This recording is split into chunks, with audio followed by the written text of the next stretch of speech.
Well, this is Mr. Lauer, and I have five great books that I can't wait to tell you about. This is probably take seven of the latest installment of 5 in 5. And this version, we are covering scary or spooky books perfect for Halloween. I am going without a timer today, so that's the real scary part. Let's start with one of my personal favorites. It's been a real favorite of kids and adults since it came out in 2012. It's called Creepy Carrots. If you've not read this story, this is a must-read this season. It's by Aaron Reynolds and Peter Brown, and it is about a rabbit named Jasper Rabbit, who of course loves his carrots of all shapes and sizes. In fact, he eats carrots all day long until one evening when he's on his way home from Little League practice and he thinks there may be creepy carrots that are following him home. In fact, he sees them also as he's getting ready for bed, as he's getting up for the next day, and everywhere he goes, Jasper Rabbit thinks he has a problem. This is Creepy Carrots. Incredibly funny illustrations and great for both our younger as well as our older readers. A book that is new to our library just this last year, I'm Undead and Hungry Meet a Zombie. This is from the Monster Buddies series. We have a lot of younger students who are looking for books about these kind of topics. And in this series, it actually is nonfiction, giving you background about what a zombie is, where they can find zombies, what do zombies eat, and reminding them that zombies are a part of folklore and not real, at least according to these authors.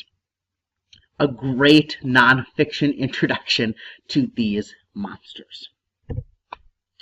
Oh, we also have Zombie in Love, which is another popular book at the Jefferson Library. In this book, we meet Mortimer, and Mortimer has a pretty nice life as a zombie, except he is looking for love, and he's looking everywhere. He's worked out at the gym, if only his arm wouldn't keep falling off, and he, of course, has tried ballroom dancing lessons, but the ladies at ballroom dancing think he's a little stiff. He's about ready to give up until he may have found the love of his life. Funny, clever, and just right for the kid that's looking for a little zombie in his or her life. Also know that the second one, Zombie in Love 2+1, is also in our library.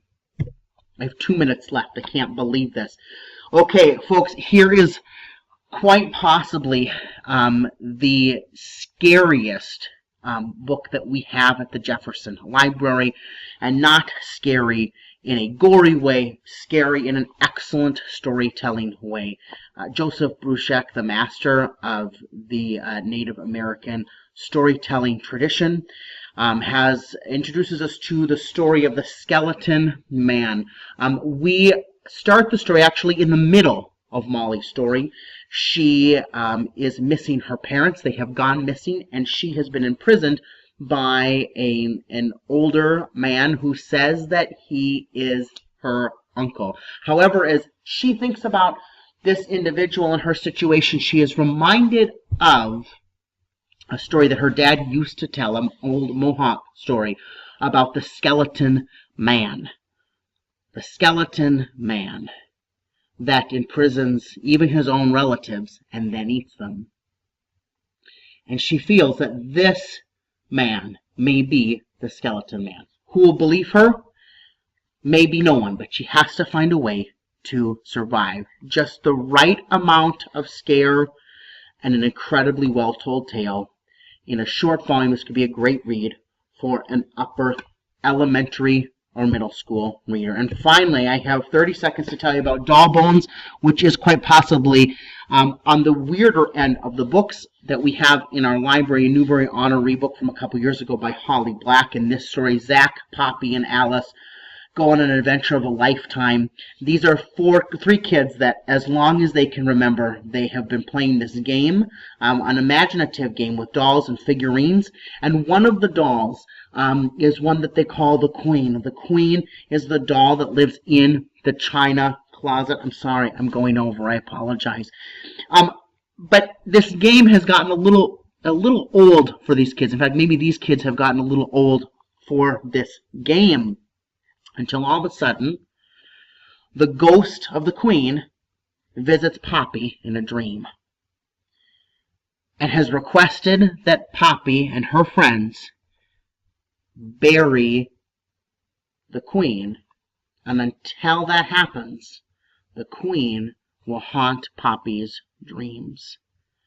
Strange premise, but incredible story that is full of adventure and shows great friendships and kids as they are growing up. These are my 5 and 5, I guess 5 and 6 today, spooky stories. Let me know if I can help you find any other great titles in our library.